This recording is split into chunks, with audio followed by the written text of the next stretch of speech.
The repo notice was sitting on my windshield like it had always belonged there, tucked under the wiper blade the way a parking ticket might be, except this one meant I had 5 days before they came for my truck. I stood in the parking lot of the Kroger on Elm Hill Pike in Nashville, Tennessee, grocery bags in both hands, and just stared at it. The paper was pale yellow, official looking. The kind of document that doesn't care how cold it is outside, or that you've been awake since 4 in the morning, or that your hands are shaking a little even though you're trying to hold everything together. It just says what it says, and what it said was this: 5 days. My name is Caleb. Wait, let me start over, because that's not even close to how I want to begin this. My name is Trevor Holst, and until 8 months before that parking lot moment, I had a life that made sense. I was 28 years old and working as a licensed electrician out of a small but steady contracting company called Ridgeline Electric, right here in Nashville. The work wasn't glamorous. I spent most days in attics and crawl spaces, pulling wire through walls that hadn't been touched since the 1970s. But I was good at it, and it paid well enough that I had my own apartment in Donaldson, a reliable F-150 that I'd bought used but kept clean, and enough left over each month to not lie awake doing math. Then in March, I got hurt. It wasn't dramatic. No dramatic fall, spill, no sparks, no hospital helicopter. I was stepping off a 6-foot ladder on a job site and my right knee just gave out. Completely. ACL, MCL, the whole thing. The orthopedic surgeon used the word catastrophic, and I remember thinking that was a strange word to describe something that happened so quietly. I didn't even cry out. I just sat down on the concrete floor of someone's unfinished kitchen and waited for the pain to catch up with what my body already knew. Surgery came 3 weeks later. Recovery, they told me, would take 6 to 9 months before I could return to field work. And field work is all I knew how to do. Ridgeline kept me on as long as they could. My boss, a big, patient man named Doug Ferrara, tried to find me desk work, administrative task, anything to keep the paycheck coming. But Ridgeline was a small operation, 4 guys and a van, and there wasn't enough office work to justify my salary. By month 2, he sat across from me at a Waffle House on a Tuesday morning and told me he was sorry. He looked like he meant it. That somehow made it worse. Workers' comp covered a portion, a small portion, enough to slow the bleeding but not enough to stop it. I applied for every program I could find. Tennessee's vocational rehabilitation, SNAP benefits, a rental assistance fund through the county. Some of it came through, some of it didn't.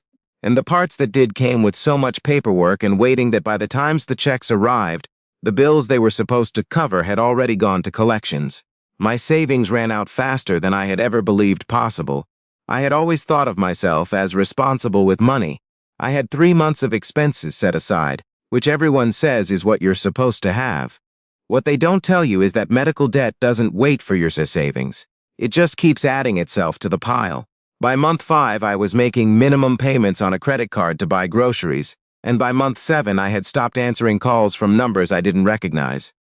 The truck was the last thing I was willing to lose. I know that sounds irrational. I know an apartment is more important than a vehicle, but in Nashville, without a car, you can't get to interviews. You can't get to physical therapy. You can't get to the pharmacy, or the grocery store, or the county office where you wait for 2 hours to speak to someone for 7 minutes about your case status. The truck wasn't a luxury. It was the last functioning piece of infrastructure holding my life together, and now they wanted it back. I sat in the truck that evening, still mine, for 5 more days, and I didn't drive home right away. I just sat in that parking lot and let the engine run. The radio was playing something country, something about better days, and I turned it off because I couldn't take it. I think that was the first moment I truly understood what it felt like to be completely out of options. Not discouraged, not frustrated, just out. Like a phone at 0%, still technically on, but not for much longer. If you've ever been in a place like that, where you're not giving up but you genuinely don't know the next move, I want you to keep watching. Because what happened next changed everything. And it didn't happen the way I ever would have expected. The physical therapy clinic I'd been going to 3 times a week was called Benchmark Rehab, over on Murfreesboro Pike. I'd been a patient there for 5 months by then, and the staff knew me well enough to know when something was wrong. On day 2 of my 5-day countdown, I came in for my morning session and I was not okay. I wasn't crying or anything. I was just quiet in the wrong way, moving through the exercises without being present, saying fine to questions that deserved a real answer. My physical therapist was a woman named Gloria Pemberton. She was in her mid-50s, with close-cropped natural hair and reading glasses. She was always pushing up her nose, and she had the particular gift of not accepting a deflection. She'd been doing this work for 20-something years, and she could read a patient's posture the way other people read a face. She waited until the other patients were occupied with their own exercises, and then she pulled a stool up next to the table where I was working on quad sets, and she asked me, straight out, what was actually going on. I told her it was nothing. She looked at me over the top of her glasses and didn't say a word. I told her it was the truck, and then because she kept looking at me like she had all the time in the world and nowhere else to be, I told her everything. The repo notice, the 5 days, the way I'd already started mentally mapping out the logistics of losing it, which bus routes could get me to the clinic, whether any of my friends could drive me to interviews, how many weeks I could realistically manage before the loss of transportation made everything else impossible. I talked for longer than I meant to. At some point I stopped doing the quad sets. Gloria listened to all of it without interrupting. When I finished, she was quiet for a moment. Then she said, "Have you eaten today?" I said yes because it was true, though barely. She said, "Okay, finish your session, and don't leave without talking to me." I assumed she was going to give me a list of resources. That was the usual outcome when you told people you were struggling. They handed you a laminated sheet with hotline numbers and local nonprofits and a website to check. I appreciated it every time, and it almost never solved anything. I had already been through most of those resources months ago, but when I found Gloria at the front desk after my session, she wasn't holding a pamphlet, she was on the phone, and when she hung up, she looked at me and said she had someone she wanted me to meet. His name was Leonard Osei. Gloria had known him for years. They'd been on the board of a neighborhood association together back in the early 2010s, and she described him as the kind of person who shows up when it counts. He ran a small auto repair shop called Osei's Garage on Gallatin Avenue, and he also operated what she called, simply, a side program. An informal thing he'd been doing for a decade without much publicity, helping people in financial crisis keep their vehicles out of repossession by negotiating directly with lenders, connecting people with emergency funds, and in some cases, buying time through payment arrangements that larger financial institutions weren't willing to offer. I want to be honest, I didn't believe it. Not because I thought Gloria was lying, but because when you've been told no enough times, your brain starts to protect you from hoping too hard. I drove to Osei's Garage the following morning, mostly because I had nothing else to try, and because 5 days has a way of making you say yes to things you'd normally think twice about. The garage was easy to miss. A narrow brick building sandwiched between a laundromat and a cell phone repair shop, with a hand-painted sign above the bay doors, and 2 cars visible through the open front. It smelled like motor oil and coffee. A radio somewhere in the back was playing gospel. A teenager in coveralls was sweeping the floor near the lift with the particular lack of urgency that belongs exclusively to people under 20. Leonard Osei came out of the back office wiping his hands on a shop rag. He was a broad man, maybe 60, with a closely trimmed gray beard and the deliberate, unhurried manner of someone who has survived enough chaos to stop being impressed by it. He shook my hand and said Gloria had told him about me, and then he said simply, "Tell me what happened." So I told him. The whole thing. The ladder, the knee, the layoff, the savings, the truck. I'd told this story enough times by now that I could get through it without my voice doing anything embarrassing. But somewhere in the middle of it, I think it was when I described making minimum payments on a credit card to buy food, I noticed that Leonard had put down the shop rag and was listening in a way that most people don't. Not waiting for his turn to speak, actually listening. When I finished, he asked me several specific questions: the name of the lender, the total amount past due, whether I'd received any prior notices before the repo order, whether I had any income currently coming in at all. He wrote some things down in a small notebook with a mechanical pencil. Then he leaned back and told me about a fund. He'd started it 11 years ago with $3,000 of his own money, after watching a neighbor lose her car while she was caring for a sick husband and working 2 part-time jobs, he called it. And I'm not making this up. The Steady Wheels Fund. It wasn't a nonprofit, technically. It was more like a community pool, something that existed through relationships and word of mouth and the quiet, stubborn belief that most people who fall behind on payments aren't irresponsible. They're just in a bad stretch. And sometimes a bad stretch only needs a bridge. Over the years, Leonard had connected the fund with 3 or 4 local churches, a credit union on Nolansville Pike, and a handful of individual donors who trusted his judgment about who needed help and who would pay it forward. The fund had helped more than 60 people keep their vehicles over the past decade. He knew most of their names. He knew how their stories had turned out. He could cover 2 months of my past due payments, not as a loan, as a grant with one condition. I assumed the condition would involve something financial, regular payments, interest, some kind of formal agreement. But it wasn't that. Leonard looked at me steadily and said the only thing he asked was that getting back on my feet, I give something back. Not to him, not to the fund specifically, just back to someone, somewhere, in whatever way made sense when the time came. He said he'd seen enough to know that people who'd been through real hardship were often the most reliable people to help others through it, because they knew what it actually felt like to be in the hole.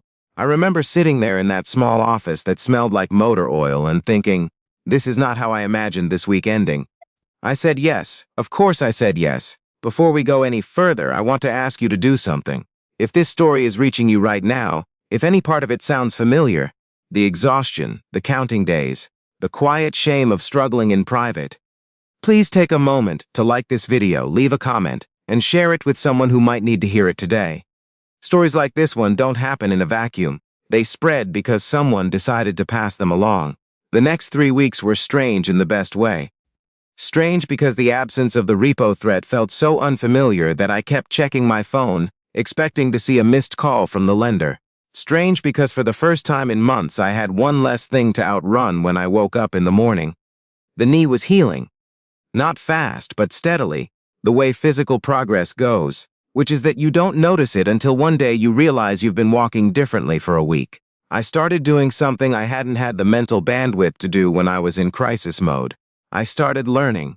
Leonard had a tablet in the back office of the garage that he barely used, and after I stopped by one afternoon to drop off the paperwork for the payment arrangement, he ended up showing me the software system he used to manage the fund's records.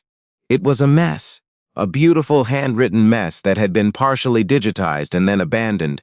He laughed when he showed me, a little embarrassed, and said he knew it needed work but he'd never had time to deal with it. I asked if I could help. I want to be clear, I am an electrician. I am not a software developer or an accountant or anyone with formal training in nonprofit administration, but I had spent 8 months watching my own life disassemble itself for lack of systems, missed deadlines, lost paperwork, benefits I didn't know I qualified for until it was too late, and I had developed a particular impatience for disorganization. I started coming by the garage 2 or 3 afternoons a week and slowly building out a proper tracking system. Intake forms, a spreadsheet that actually worked, a simple log of each case, who needed help, what the ask was, what happened next. Leonard watched me work with an expression I couldn't quite read. Once he said, "Where'd you learn to do all this?" I told him nowhere, really. I just hated seeing things fall through the cracks. About 6 weeks after my own crisis had been resolved, a woman named Donna Pruitt came into the garage. She was in her early 40s, soft-spoken, wearing scrubs from a long shift at a memory care facility across town. Her car, a 2014 Civic that she'd had for years, was 2 payments behind, and her landlord had also just raised her rent by $300 a month. She sat in the same chair I had sat in and told her story to Leonard, and I watched him do the same thing he had done for me. Put down whatever he was holding and actually listen. After she left, Leonard looked at me and said, "She's going to need more than the fund." He meant the rent situation. The Steady Wheels Fund covered vehicles, not housing. But over the months I'd been spending time at the garage, I'd learned about a patchwork of other resources in the Nashville area. Rental assistance programs, community organizations, a Methodist church on Dickerson Pike that quietly helped people with utility bills, no questions asked. I knew the intake coordinator at a workforce development program called Nashville Career Advancement Center, who could fast-track someone with Donna's work history into a better-paying position. I spent 3 hours on the phone that afternoon making calls on her behalf. Not because Leonard asked me to, just because I knew how to navigate the system now, and she didn't, and I remembered exactly how it felt to be on the outside of it. 2 months after that, the physical therapist cleared me to return to light electrical work. My knee wasn't at 100%, but it was functional, and my former boss Doug had reached out twice in the past month asking when I'd be ready. The answer finally was soon. But the week before I was cleared, something unexpected happened. Leonard came to find me in the back office where I'd been reorganizing the fund's filing cabinet and sat down across from me with that unhurried expression of his. He told me that he'd been watching what I'd been doing over the past several months, not just the record system, but the calls I'd been making, the people I'd been helping connect with resources, the quiet extra mile I kept walking without being asked to walk it. Then he made me an offer. The Osei garage had a small office space attached to it, currently used for storage, that he'd been meaning to turn into something useful for years. He had been thinking about expanding the Steady Wheels Fund into something more structured. A proper community resource hub, with regular intake hours, a partnership with the credit union, and a liaison who could help people navigate the full range of services available to them. Not just vehicles, housing, employment, benefits access, a one-stop place for people in the exact kind of chaos I had been in. He wanted to know if I'd be willing to run it. Part-time at first, he had a small budget from one of the churches that had been supporting the fund, enough to pay me for 20 hours a week. It wouldn't match what I made as a full-time electrician, but it could run alongside it once I was back in the field. I sat there for a long moment. I thought about the parking lot outside the Kroger on Elm Hill Pike. I thought about the yellow paper under the wiper blade and the 5 days that had felt like a wall. I said yes. I went back to Ridgeline Electric the following week, on a limited schedule at first. No ladders, no crawl spaces, light commercial work while the knee finished healing. Doug Ferrara shook my hand at the door like I'd come back from a long trip somewhere, which I suppose I had. The work felt different than it had before. Not worse, just different. Like something I was choosing now, rather than something that had simply always been there. The community resource space at the garage opened 3 months later. We called it the Gallatin Avenue Resource Center, which was not a glamorous name, but it was accurate. Leonard painted the old storage office himself over a long weekend, cream walls and a decent second-hand desk and 2 chairs from a thrift store on Nolansville. We put a handwritten sign in the window that said, "Need help?" And people came. A retired postal worker who needed help filing for benefits he'd been owed for 2 years and didn't know it. A young woman who'd aged out of foster care at 18 and was trying to navigate an apartment application with no credit history. A man named Gerald, I won't give his last name, who'd been sleeping in his car for 11 days and didn't know about the emergency shelter vouchers available through the county until I walked him through the process. Every one of them reminded me of the parking lot, of the way a crisis feels from the inside, not dramatic, not visible from the outside, just a slow mechanical unwinding of everything you thought was solid. I understood it in a way I hadn't before, and that understanding made me useful in a way no credential could have. Before this story ends, I want to ask you something. In the comments below, tell me where you're watching from and share one time, just one, when a stranger, a neighbor, a coworker, someone unexpected, showed up for you or someone you knew in a moment of real need. Those stories matter. They remind people watching right now that what you're about to hear at the end of this isn't the exception. It's the pattern. When enough people decide to be part of it. 3 years after Leonard Osei covered 2 months of payments on a truck I was about to lose, the Gallatin Avenue Resource Center has helped more than 340 people in the Nashville area stabilize their situations. Transportation assistance, housing navigation, benefits access, employment connections. The Steady Wheels Fund itself has grown to include 2 additional donors and a partnership with a local credit union that now offers emergency bridge loans at 0 interest to people in short-term crisis. I still work with Ridgeline Electric. My knee is fine. The truck runs well. I still volunteer at the center every Saturday morning, and I still sometimes see Leonard in the garage bay, moving between cars with that unhurried walk of his, like there's nowhere more important to be. What I think about most when I think about all of it is how close I came to not going to that garage. How close I came to deciding that one more resource was just going to be one more dead end. How close the whole story came to not existing. And I think about the moment Leonard Osei put down the shop rest and actually listened. Not with pity. Not with the particular exhaustion of someone who's heard too many hard luck stories. With attention. With the quiet, steady belief that the person sitting across from him was worth figuring out. That was all it took to start it. One person deciding to actually pay attention. If this story connected with you, please share it with someone who needs to hear it today. Subscribe to Mercy Stories for more, and leave a comment. Because your words reach people I'll never meet, in places I'll never know about, and that is the whole point. Sometimes the moment that looks like the end of everything is just the parking lot before the rest of the story begins.